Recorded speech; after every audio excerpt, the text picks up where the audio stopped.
would you define the term gentrification? It's a rough neighborhood, then the artists move in, and then the artists get forced out. Is a process of development creates features that make it so that people can't afford to remain in a neighborhood. Change.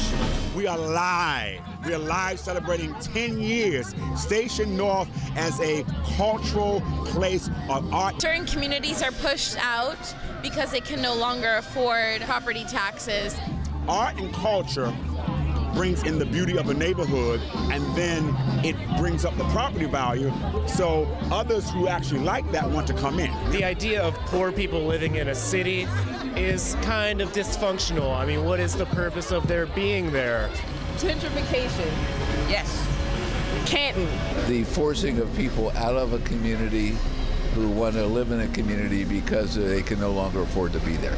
It's a loaded question. There's negatives and positives to it. There's definitely positives to it. And then there's, if the artists get kicked out, then that's a negative. So it depends. And you're listening in live with the Baltimore Blend. We are broadcasting live, actually, from Station North Arts Cafe. In Baltimore, like all over America, the issue of what happens to poor communities, working class communities, when they're redeveloped is a centerpiece to the future.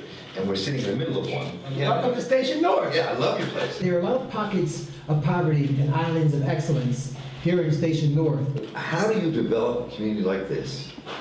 You know the folks of means are going to move in, but how in the process do you ensure that local artists, white, black, Latino, Asian, whatever they are, local artists in this community can afford to stay here and be the heart of this community? How do you maintain a community that is both working class people live here as well as the wealthy who move in with their condos? So I'm a psychiatrist and I study cities, and what I've been interested in is this problem of displacement and how it destroys health. We are living in the midst of a long series of policies, all of which do the same thing, which is to displace poor people and people of color and break up their communities. Do you have any ideas how we could prevent gentrification from happening in Station North? I'm not really up on the issue. I'd be really interested in hearing proposals because I think it would be great. That's a good thing for us to research and find out. Now, the title of this symposium, Equitable and Sustainable Development,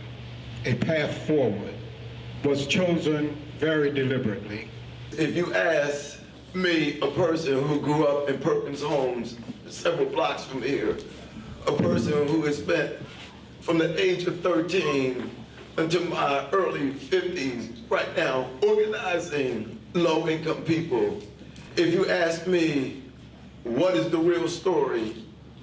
The real story is what Ella Baker said, that strong people don't need strong leaders.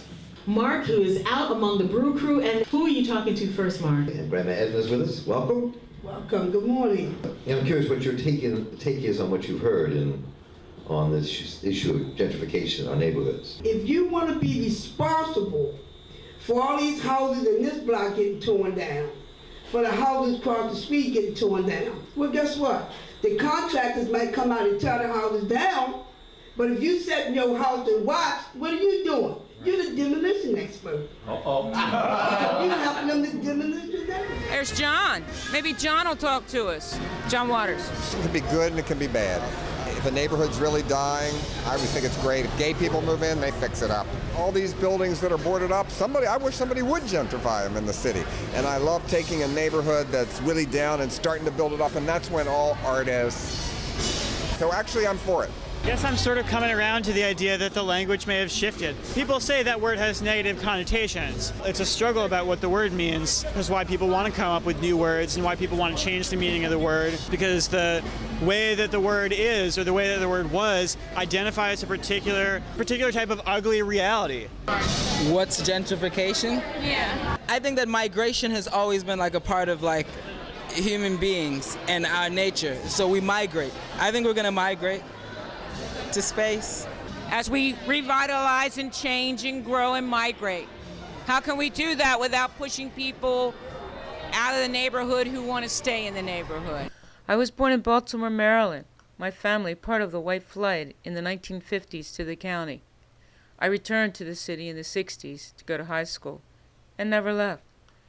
This is my story about a dynamic that disrupts people's lives that can be prevented from happening with care and intention. The Gentrification Knot Project.